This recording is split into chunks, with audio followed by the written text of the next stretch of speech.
नहमदुहु व नुसल्ली व नुसल्लिमु अला रसूलिहिल करीम। अस्सलामु अलैकुम व रहमतुल्लाहि व बरकातुहू।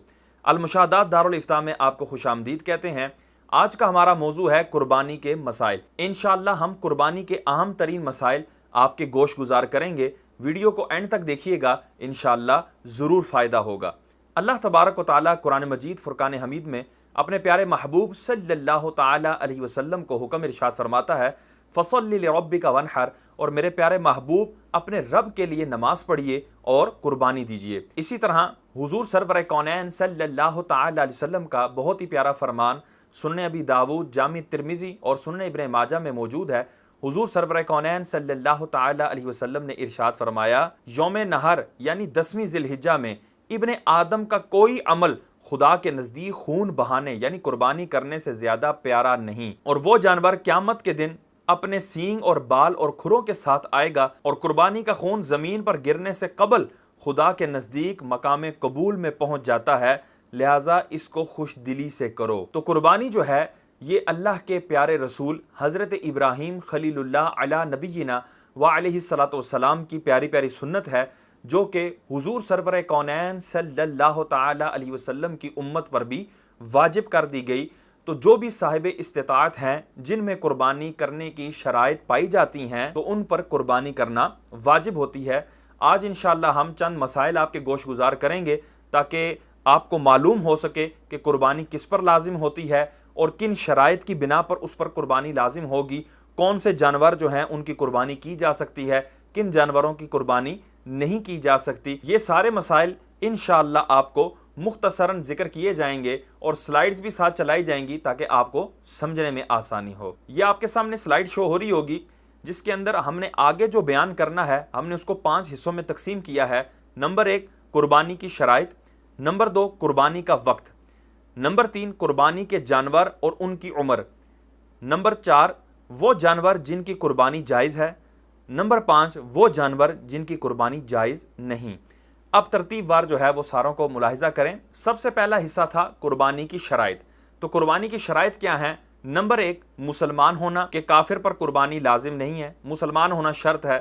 नंबर 2 बालिग होना, तो यहाँ से पता लगा नाबालिग पर कुर्बानी लाजिम नहीं है। अब लड़का जो है वो 12 साल से 15 साल की उम्र के दरमियान बालिग होता है और लड़की 9 साल से लेकर 15 साल की उम्र तक बालिग होती है। इस दौरान इनके अंदर कोई बुलूगत की निशानियां पाई जाएं तो इनको बालिग शुमार किया जाएगा, लेकिन अगर कोई निशानी नहीं पाई जा रही तो जब वो 15 साल के हो जाएंगे कमरी एतबार से, यानी जो जनवरी फरवरी का एतबार है ये एतबार नहीं होगा, जो इस्लामी महीने हैं उनका एतबार किया जाएगा। उस एतबार से जब लड़का और लड़की 15 साल के हो जाएंगे तो फिर वो शरीयत की तरफ से अगरचे कोई निशानी उनकी जाहिर हुई है या नहीं हुई बुलूगत की, उनको बालिग शुमार कर लिया जाएगा। तो जो ही ये बालिग हो जाएंगे और इनके ऊपर दीगर शराइत पाई जाएंगी तो इन पर कुर्बानी लाजिम होगी। तो नाबालिग जितना मर्जी भी अमीर हो, जितना मर्जी उसके पास माल हो, उस पर कुर्बानी लाजिम नहीं है।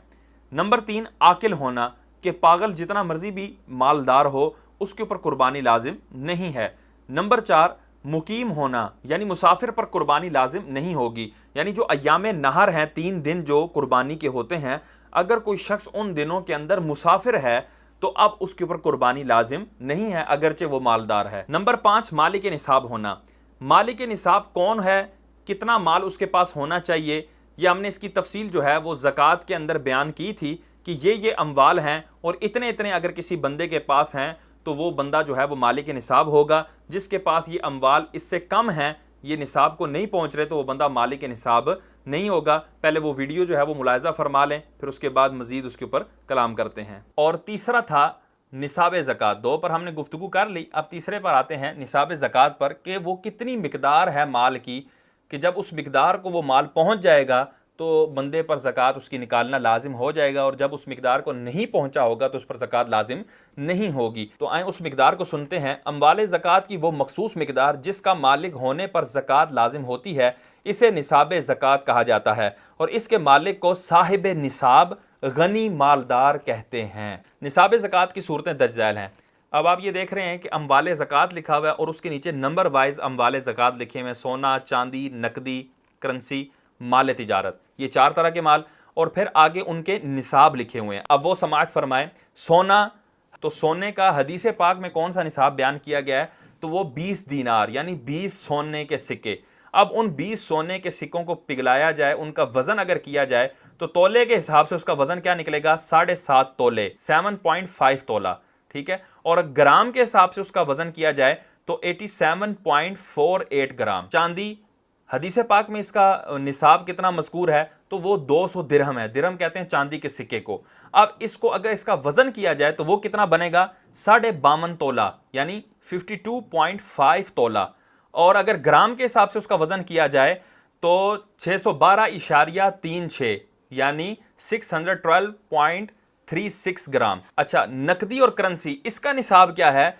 नकदी और करेंसी इसका कोई अपना निसाब नहीं है, इसका निसाब वही है जो चांदी का निसाब है। यानी जब नकदी और करेंसी आपके पास इतनी मौजूद है, इसी तरह प्राइस बॉन्ड इतने आपके पास मौजूद हैं जो 200 दिरहम को पहुंच जाते हैं, 52.5 तोले चांदी की कीमत को पहुंच जाते हैं, तो आप पर ज़कात लाजिम होगी। और अगर इससे कम है तो ज़कात लाजिम नहीं होगी। माल तिजारत, इसका भी कोई मुस्तकिल निसाब नहीं है, इसका निसाब भी चांदी वाला ही है कि माल तिजारत आपके पास इतना है, 200 दिरहम को पहुंचता है यानी 52.5 तोले चांदी को पहुंचता है, उसकी कीमत को पहुंचता है, तो उस पर ज़कात लाजिम होगी। तो ये चारों चीज़ें आप अपने जहन में रख लीजिएगा, इसका स्क्रीनशॉट भी ले लें ताकि आपको जहन में रखने में आसानी हो। ये आपके सामने चार्ट शो हो रहा है, मुख्तलिफ अमवाल ज़कात में निसाब का तयन। यानी देखें कि 4 तरह के माल हैं, सोना, चांदी, नकदी, करेंसी, प्राइस बॉन्ड और माल तिजारत। ये 4 तरह के हैं। अब कईयों के पास ये चारों मौजूद हैं, कईयों के पास इनमें से एक मौजूद है, कईयों के पास इनमें से 2 मौजूद हैं, कईयों के पास इनमें से 3 मौजूद हैं। तो अब किस तरह जो है वो निसाब का हिसाब लगाया जाएगा, तो वो आपको ये चार्ट की सूरत में ये समझा रहे हैं कि सिर्फ सोना हो, ये साइड में देखें आपके सूरतें लिखी हुई हैं, सिर्फ सोना हो, सिर्फ चांदी हो, कोई से 2 अमवाल, कोई से 3 अमवाल, चारों अमवाल हों, ठीक है। अब आगे आप इनकी सूरतों को समझते जाएं। ऊपर इन्होंने देखें हाईलाइट किया हुआ है सोना, चांदी, नकदी, तिजारती माल। आगे निसाब, वजन या कीमत, यानी वजन का एतबार करेंगे इसमें या कीमत का। आगे मिकदार, यानी ज़कात कितनी मिकदार निकाली जाएगी। अब नीचे जो है वो है, नहीं है, नहीं है, नहीं है, इससे ये बयान कर रहे हैं कि ये वाला माल है, ये वाला माल नहीं है, तो वो बयान किया और उसके बाद उसका आगे निसाब बयान कर रहे हैं। अब वो मैं आपको बयान करता चलाऊं। सिर्फ सोना हो, यानी आपके पास चांदी, नकदी, तिजारती माल, ये तीनों माल नहीं है, सिर्फ सोना ही है, तो अब 7.5 तोले सोने का निसाब देखा जाएगा, यानी 87.48 ग्राम। ये जो है वो निसाब बनेगा। और इसमें वजन का एतबार करते हुए जो हम ज़कात निकालेंगे वो होगी 2.187 ग्राम। अब ये हमने कैसे निकाली, वो इस तरह, आप कैलकुलेटर आपने हाथ में ले लीजिए, उसके अंदर लिखें 87.48, लिख लिया आपने। अब उसके बाद डिवाइड का बटन दबाएं, उसके बाद लिखें 40 यानी 40। अब लिख दिया। अब आपने जब इसका जवाब निकालेंगे तो जवाब क्या आएगा, 2.187। तो इस तरह जो है वो ज़कात निकाली जाएगी। अच्छा, 40 पर किस तरह हमने डिवाइड किया, हमने आपको पहले बताया था कि 100 में से 2.5% ज़कात होगी, ठीक है, 100 में से 2.5%। अब इसको 40 के एतबार से देखा जाए तो 100 के अंदर 2 40 आते हैं और 1 20 आता है, ठीक है, 2 40 और 1 20 मिले तो ये 100 हो जाता है। तो 40 में से 1 रुपया, दूसरे 40 में से 1 रुपया और 20 में से आधा रुपया, तो ये क्या हो गया, 2.5%। तो इसलिए 40 पर तकसीम कर देते हैं तो उससे ज़कात बआसानी निकल आती है। अब सिर्फ चांदी हो तो आपने देखा होगा सोने के नीचे लिखा है नहीं है, चांदी के नीचे लिखा हुआ है क्योंकि वही हमारे पास माल मौजूद है। नकदी और तिजारती माल ये भी नहीं है। अब फकत चांदी है तो उसका निसाब हमने कितना बताया था, 52.5 तोले चांदी यानी 52.5 तोला। अब ग्राम के एतबार से वो कितनी बनेगी, 612.36 ग्राम, ठीक है। अब इसका वजन का एतबार होगा या कीमत का, तो इन्होंने यहां पर लिखा हुआ है कि वजन का एतबार होगा। अब वजन के एतबार से इसका निसाब, इसका 40वां हिस्सा कितना निकलेगा, 100 में से 2.5% कितना निकलेगा, वो निकलेगा 15.309। अच्छा, अब नीचे देखें कोई से 2 अमवाल। अब उन्होंने मिसाल के तौर पर क्या कर दिया, सोने के नीचे लिख दिया नहीं है, तिजारती माल के नीचे लिख दिया नहीं है, चांदी और नकदी मौजूद है, ठीक है। कोई भी 2 अमवाल हों तो अब उनका निसाब क्या होगा, वो चांदी वाला ही निसाब होगा, यानी 52.5 तोले चांदी, ग्राम के एतबार से 612.36 ग्राम। अब इसमें वजन का एतबार होगा या कीमत का, तो इसमें कीमत का एतबार होगा कि जो भी उसकी कीमत बनेगी उस वक्त के हिसाब से उसको देख के उसका 40वां हिस्सा अदा कर दिया जाएगा। कोई से 3 अमवाल हों, अब वो भी आप यहाँ पे फ़र्ज़ कर लें कोई से भी 3 अमवाल, इन्होंने लिखा है सोने के नीचे नहीं है, चांदी, नकदी, तिजारती माल, ये तीनों चीज़ें हैं। अब इसका निसाब क्या होगा, वो भी चांदी का निसाब देखा जाएगा, यानी 52.5 तोले चांदी ग्राम के एतबार से 612.36 ग्राम। इसमें भी कीमत का एतबार होगा, जो भी उस मौजूदा वक्त के एतबार से जो कीमत बनेगी उसका 40वां हिस्सा देना होगा। चारों अमवाल मौजूद हैं, उन चारों की अब कीमत लगाई जाएगी। तो वो चांदी के अगर निसाब को पहुंच जाती है, यानी 52.5 तोले चांदी अगर ग्राम के एतबार से देखा जाए 612.36 ग्राम, तो अब उसका भी 40वां हिस्सा ज़कात में देना होगा। अब यहां पर देखें 4 तरह के माल बयान हुए, सोना, चांदी, नंबर 3 नकदी प्राइस बॉन्ड, और नंबर 4 माल तिजारत। नंबर 5 है हाजत असलिया से जायद माल। ये भी कुर्बानी के निसाब में इसको भी शुमार किया जाएगा, अगरचे ये ज़कात के निसाब में शुमार नहीं किया जाता कि हाजत असलिया से जायद सामान जितना भी हो उस पर ज़कात लाजिम नहीं होगी, जैसे हमने ज़कात के सेशन में बयान किया था। लेकिन कुर्बानी के अंदर और सदका फितर के लाजिम होने में हाजत असलिया से जायद सामान को भी देखा जाएगा। तो हाजत असलिया से जायद सामान क्या है, पहले आप हाजत असलिया वाला सामान समझ लें तो इंशाल्लाह आपको हाजत असलिया से जायद सामान की भी समझ में आ जाएगी। ये आपके सामने एक स्लाइड शो हो रही है जिसमें लिखा है हाजत असलिया वाला माल, वो चीज़ें जिनकी उमूमन इंसान को ज़िंदगी गुजारने के लिए ज़रूरत होती है और उनके बगैर गुजर औकात में शदीद तंगी और दुश्वारी महसूस होती है, ऐसी चीज़ें हाजत असलिया में दाखिल हैं।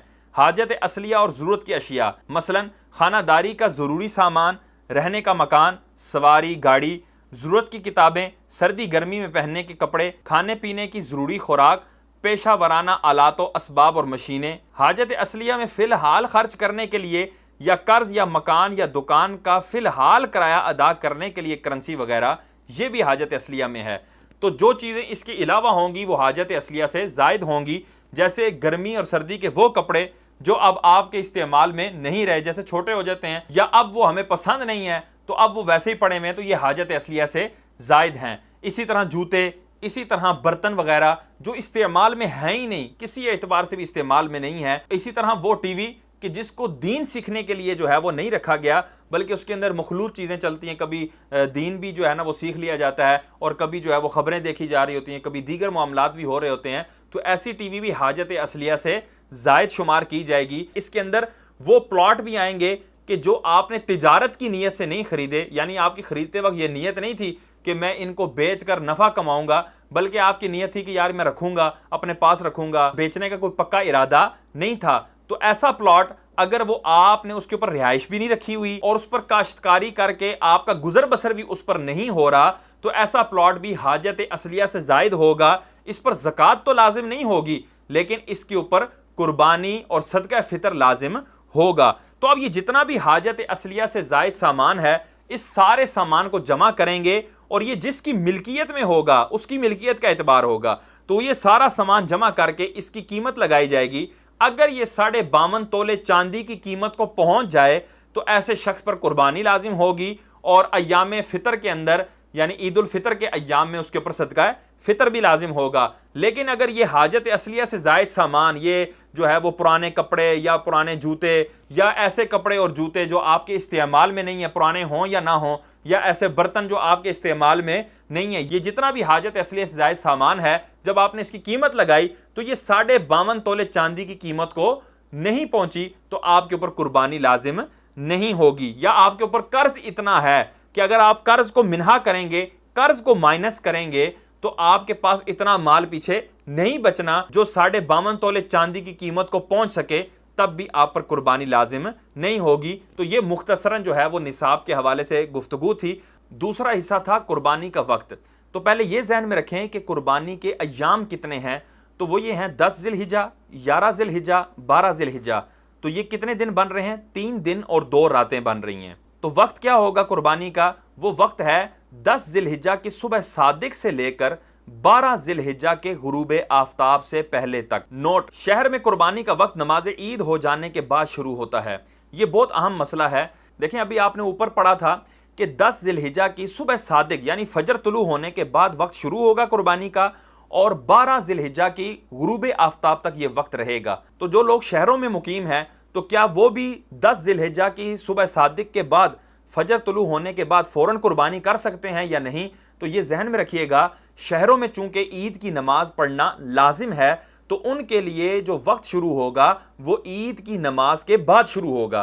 तो पूरे शहर के अंदर अगर किसी जगह ईद की नमाज सही तरीके के मुताबिक हो जाती है तो उसके बाद शहरियों के लिए कुर्बानी करने की इजाजत है। लेकिन ईद की नमाज पूरे शहर में कहीं हुई नहीं है, तो अब अगर कोई शहरी शहर में मुकीम होने के बावजूद वो अपनी कुर्बानी वो सुबह सादिक के बाद और ईद की नमाज से पहले कर देता है तो उसकी कुर्बानी नहीं होगी। तीसरा हिस्सा है कुर्बानी के जानवर और उनकी उम्र। तो आपके सामने ये स्लाइड शो हो रही है जिसमें कुर्बानी के जानवर एक तरफ हेडिंग है और दूसरी तरफ है कम अज कम उम्र। कुर्बानी के जानवर की हेडिंग के नीचे कौन कौन से जानवर हैं? ऊंट ऊंटनी, गाय बैल भैंस भैंसा, बकरी बकरा, दुम्बा दुम्बी भेड़। अब इनकी तफसीलात आगे देखें। ऊंट और ऊंटनी, इनकी उम्र कम से कम 5 साल होनी चाहिए। तो अब ये 5 साल किस एतबार से होंगे? शमसी एतबार से होंगे या कमरी एतबार से? तो शमसी जो महीने हैं जनवरी फरवरी मार्च अप्रैल, इनका एतबार नहीं कर सकते, बल्कि आपने कमरी महीनों का एतबार करना होगा। मुहर्रम, सफ़र, रबीउल अव्वल, रबीउल सानी। अगर इन महीनों के एतबार से ये ऊंट और ऊंटनी 5 साल के मुकम्मल हो चुके हैं और छठे साल के अंदर शुरू हो चुके हैं, यानी छठा साल जो है उसका पहला दिन है या दूसरा दिन है, यानी 5 साल कन्फर्म है कि ये अपनी उम्र गुजार चुके हैं, तो अब ऐसा ऊंट और ऊंटनी ये कुर्बानी के लायक हैं, इनकी कुर्बानी की जा सकती है अगर बकिया शराइत भी पाई जाएं। गाय बैल भैंस भैंसा, इनकी उम्र कम से कम 2 साल होनी चाहिए, यानी कमरी एतबार से ये 2 साल पूरे कर चुके हों और वो तीसरे साल में शुरू हो जाएं। ये कम से कम है। ज्यादा से ज्यादा जितनी भी उम्र है उसके अंदर मसला नहीं है, इल्ला ये कि दीगर शराइत भी पाई जाएं। बकरी बकरा, इनकी उम्र भी कमरी एतबार से 1 साल मुकम्मल होनी चाहिए कि 1 साल मुकम्मल करके अब ये दूसरे साल में शुरू हो गए हों।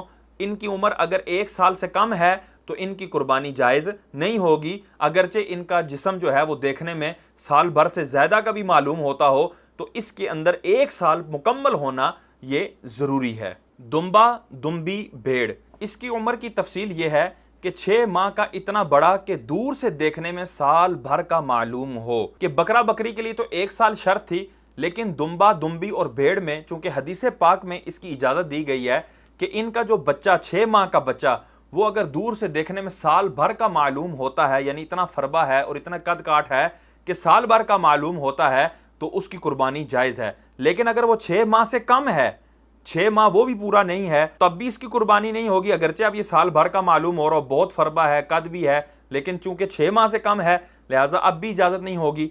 और अगर 6 माह का तो है लेकिन दूर से देखने में वो साल भर का मालूम नहीं होता, उसका कद काठ इतना नहीं है या इतना फरबा नहीं है कि वो साल भर का मालूम हो, बल्कि 6 माह या इससे कुछ ऊपर नज़र आता है, साल भर का मालूम नहीं होता, तब भी उसकी कुर्बानी नहीं होगी। तो 6 माह का बच्चा हो और साल भर का मालूम होता हो तो अब ऐसे दुम्बा दुम्बी और भेड़ की कुर्बानी जायज़ है। और अगर ये साल के हैं या साल से ऊपर हैं तो फिर ये जो है इसके अंदर कोई मुज़ायका नहीं है कि अगर साल से ऊपर का है या साल मुकम्मल कर चुका है तो अब अगरचे बज़ाहिर जो है वो इतना फरबा नहीं है या इतना कद काठ नहीं है, लेकिन उसका कमरी एतबार से साल पूरा हो चुका है, तो अब जो है उसकी कुर्बानी की इजाज़त होगी अगर बकिया शराइत भी पाई जाएँ। यहाँ इस तस्वीर में आपको मेंशन भी किया गया कि दुम्बा किसे कहते हैं और भेड़ किसे कहते हैं। दुम्बा जो होता है उसकी चक्की होती है और जो भेड़ होता है उसकी चक्की नहीं होती। हमारे यहाँ उम्र के अंदर जो है वो ये चीज़ देखी जाती है कि ये दौंदा है या नहीं है। तो ये ज़हन में रखिएगा कि जानवर के दांतों का एतबार नहीं है, दौंदा होने या ना होने का एतबार नहीं है, उसकी उम्र के पूरा होने का एतबार है। अगर तो उसकी उम्र पूरी है, अब ये दौंदे हैं या नहीं है इसका एतबार नहीं है। अगर वो दौंदा है लेकिन उम्र कम है तो उसकी कुर्बानी नहीं होगी। अगर उम्र पूरी है लेकिन दौंदा नहीं है तो उसकी कुर्बानी हो जाएगी कि एतबार उम्र का है। अब चलते हैं चौथे हिस्से की तरफ कि वो जानवर जिनकी कुर्बानी जायज़ है। अब वो तरतीबवार ये आपके सामने ये स्लाइड के अंदर शो हो रहे हैं। नंबर 1 है भेंगा, यानी जिसको टीरा कह सकते हैं कि आंखें फिरी हुई हैं, इसकी कुर्बानी जो है वो जायज़ है। नंबर 2 जिसे खारिश हो मगर फरबा हो, यानी फरबा जानवर है और खारिश का भी साथ उसको मसला है लेकिन फरबा है, उसकी कमज़ोरी उसको नहीं हुई, तो ये उसका ऐब ऐसा नहीं है कि जिसकी वजह से उसकी कुर्बानी ही जायज़ ना हो, बल्कि उसकी कुर्बानी जायज़ होगी, जिस तरह तस्वीर के अंदर आपको शो भी हो रहा है। नंबर 3 चक्की दुम या कान तिहाई यानी 1/3 या इससे कम कटे हों या कान कुदरती छोटे हों, तो ऐसे जानवर की भी कुर्बानी जायज़ है। यानी उसकी चक्की जो है उसके 3 हिस्से किए जाएं, तो जो तीसरा हिस्सा है ये मुकम्मल कटा हुआ है या इससे कम कटा हुआ है तो उसकी भी कुर्बानी जायज़ है उस दुम्बे की।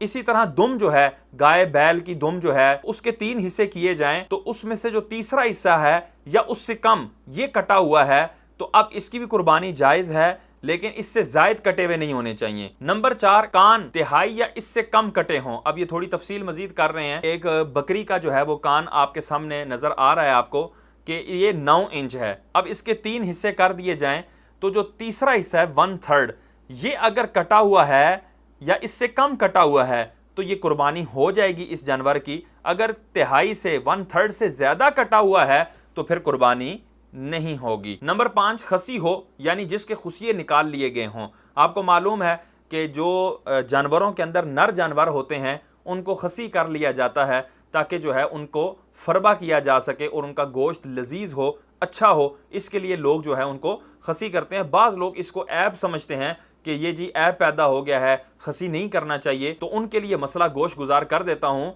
कि खसी जानवर की कुर्बानी अफजल है। हुजूर सरवर कौनैन सल्लल्लाहु अलैहि वसल्लम ने जो मेंढे किए थे तो वो खसी थे, तो खसी जानवर की कुर्बानी जायज़ ही नहीं बल्कि अफजल है कि उसका गोश्त भी उम्दा होता है और वो फरबा भी ज़्यादा होता है। नंबर 6, भेड़ दुम्बा जिसकी ऊन काट ली गई हो, यानी जब ऊन उतार ली जाए तो ये कोई ऐब नहीं है जिसकी वजह से कुर्बानी जायज़ ना हो। जिस भेड़ या दुम्बे की ऊन उतार ली जाए तो उसकी कुर्बानी बिल्कुल जायज़ है। नंबर 7, दागा हुआ जानवर।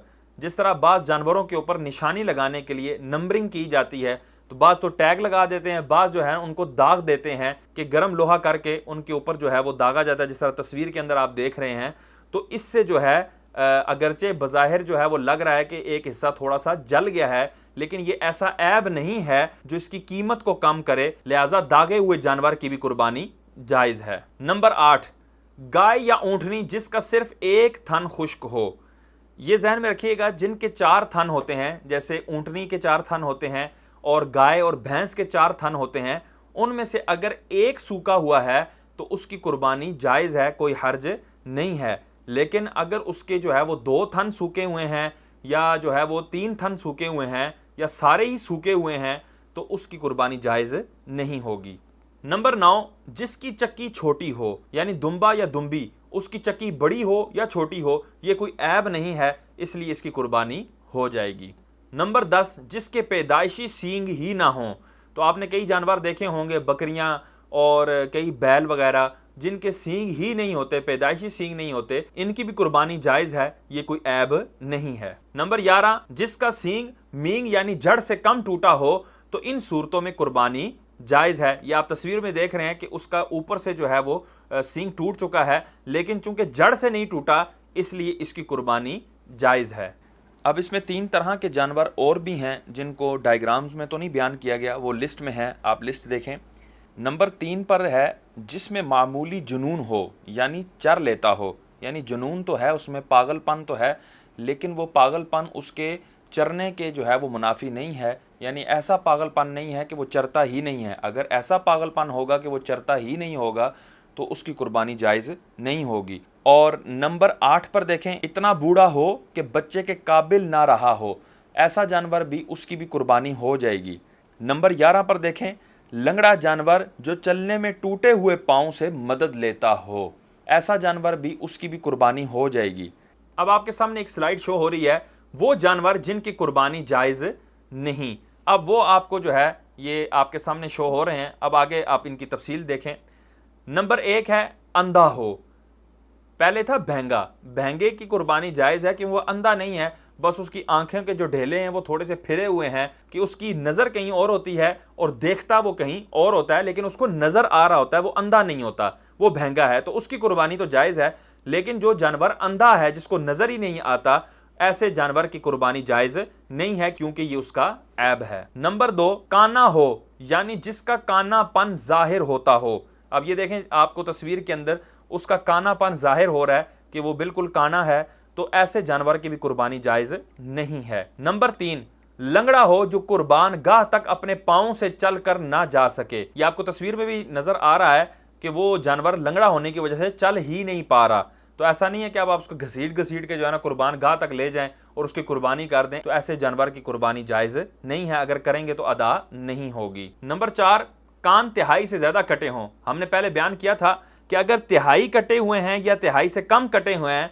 तो फिर उसकी कुर्बानी जायज़ है, लेकिन जो ही वो कटा हुआपन वो तिहाई से ज़्यादा होगा तो अब उसकी कुर्बानी जायज़ नहीं होगी। ये आपके सामने कान शो हो रहा है, तो जो इसका 1/3 है, तिहाई हिस्सा जो है, अगर इससे ज़ायद कटा हुआ है तो अब इसकी कुर्बानी जायज़ नहीं होगी। नंबर 5, दुम तिहाई से ज़्यादा कटी हो। जैसे पहले हमने बयान किया था कि अगर तिहाई या तिहाई से कम कटी हुई है दुम तो उसकी कुर्बानी जो है वो जायज़ है, लेकिन अगर वो दुम तिहाई से ज़ायद कटी हुई है तो अब उसकी कुर्बानी जायज़ नहीं है। या अब आप देख रहे हैं कि आपके सामने एक डायग्राम शो हो रही है, उसके अंदर गाय, बैल, भैंस की ये पूंछ है, उसकी जो है ना 3 हिस्से किए गए हैं। आप देख रहे हैं जो उसका बालों वाला हिस्सा है उसको शुमार नहीं किया जा रहा, वहां से आपने नहीं देखना जहां से उसका गोश्त होता है ना, जिसके ऊपर बाल उगे हुए होते हैं, वहां से आपने उसकी जड़ तक जो है उसकी दुम का आपने हिसाब लगाना है और फिर देखना है कि ये तिहाई से कम कटा हुआ है, तिहाई से ज्यादा कटा हुआ है या तिहाई के बराबर है। तो अगर ये तिहाई के बराबर हो या तिहाई से कम हो तो उसकी तो कुर्बानी जायज होगी, लेकिन अगर वो तिहाई से ज्यादा कटा हुआ है तो फिर उसकी कुर्बानी जायज नहीं होगी, अगरचे जितना मर्जी फरबा जानवर हो। नंबर 6, पैदाइशी कान ना हो। पहले जो हमने बयान किया था वो ये था कि पैदाइशी सींग ही ना हो, तो पैदाइशी अगर किसी के जानवर के सींग नहीं है तो वो ऐब नहीं है, लेकिन अगर पैदाइशी कान ही नहीं है तो ये ऐब शुमार किया जाएगा और ऐसे जानवर की कुर्बानी जायज नहीं होगी। नंबर 7, एक कान हो, यानी दूसरा कान या तो है ही नहीं या वो कटा हुआ है, तो अब उसकी कुर्बानी जायज नहीं होगी। अगर कटा हुआ है तो उसकी वही तफसील होगी कि अगर वो तिहाई से ज्यादा कटा हुआ है तो फिर उसकी कुर्बानी जायज नहीं होगी, अगर तिहाई के बराबर या तिहाई से कम है तो उसकी कुर्बानी जायज होगी। नंबर 8, थन कटे हों या खुश्क हों, गाय ऊंटनी के 2, बकरी का 1। जैसे हमने पहले बयान किया था कि गाय, भैंस और ऊंटनी के 4 थन होते हैं, तो उसमें से अगर 2 कटे हुए हैं या 2 खुश्क हैं तो उसकी कुर्बानी जायज नहीं होगी। अगर 1 कटा हुआ है या 1 खुश्क है तो उसकी कुर्बानी जायज होगी, जैसे हमने पहले बयान किया। और इसी तरह बकरी या दुम्बी जो है, चूंकि इनके 2 थन होते हैं, उनमें से अगर 1 कटा हुआ है या खुश्क है तो इनकी भी कुर्बानी नहीं होगी। और अगर इन जानवरों के सारे थन जो हैं वो खुश्क हैं, कि ऊंटनी के चारों के चारों, गाय भैंस के भी चारों के चारों खुश्क हैं या कटे हुए हैं, इनकी भी कुर्बानी नहीं होगी। कि कम से कम 2 जो हैं वो अगर कटे हों या खुश्क हों तो उनकी नहीं होती, तो इनकी बदरजा औला नहीं होगी। इसी तरह बकरी और दुम्बी, इनके दोनों थन जो हैं वो खुश्क हैं या कटे हुए हैं तो इसकी भी नहीं होगी। लेकिन ये बात ध्यान में रखिएगा, वो गाय, भैंस, ऊंटनी या दुम्बी और बकरी जो अभी अभी जवान हुई हैं, जिनका अभी दूध आया ही नहीं है, चूंकि ये खुश्क नहीं हुआ उनका दूध, बल्कि अभी उनका दूध बना ही नहीं है, तो ये खुश्क नहीं कहलाएगा कि ये अभी तो दूध आया ही नहीं है। दूध आने के बाद अब ये खुश्क हो तो ये ऐब शुमार किया जाता है। उससे पहले जो वो बिल्कुल जवानी की उम्र में होती हैं, तो ऐसी ऊंटनी, गाय, भैंस, दुम्बी और बकरी की कुर्बानी जायज है कि इनके ये जो थन हैं ये खुश्क नहीं है, बल्कि अभी इनमें दूध आया ही नहीं है। नंबर 9, खुनसा जानवर जिसमें नर और मादा दोनों की अलामतें हों। अब आपके सामने ये तस्वीर में शो हो रहा है कि इसके अंदर नर मादा दोनों की अलामतें हैं, लिहाजा ये खुनसा जानवर है, इसकी भी कुर्बानी जायज नहीं होगी। नंबर 10, एक पांव काट लिया गया हो। यह आपके सामने तस्वीर में शो हो रहा है कि इसका पांव कटा हुआ है या काट लिया गया है, तो ये जो है इसकी कुर्बानी जायज नहीं है। नंबर 11, सींग मींग यानी जड़ तक टूट गया हो। तो ये देख लें, आपके सामने तस्वीर में शो हो रहा है कि इनके सींग जो है वो जड़ से ही टूट गए हैं और जख्म बना हुआ है, तो इनकी भी कुर्बानी जायज नहीं होगी। पहले हमने बयान किया था कि जड़ तक नहीं टूटा बल्कि आगे से टूटा हुआ है, हमने वो पहले आपको तस्वीर भी दिखाई थी, ये आपके सामने शो भी हो रही है। लेकिन अब जो मामला है वो ये है कि उसका सींग जो है वो जड़ तक टूट गया है, वो जख्म जड़ तक आया हुआ है। आपके सामने तस्वीर में भी शो हो रहा है कि जख्म जो है वो बन गया और जड़ तक जो है वो सींग टूट चुका है, तो ऐसे जानवर की भी कुर्बानी जायज नहीं है। अल्लाह तबारक तआला से दुआ है कि अल्लाह तबारक तआला हमें इल्म दीन हासिल करके उस पर अमल करते रहने की तौफीक अता फरमाए। आमीन बिजाहिन नबी अमीन सल्लल्लाहु तआला अलैहि वसल्लम।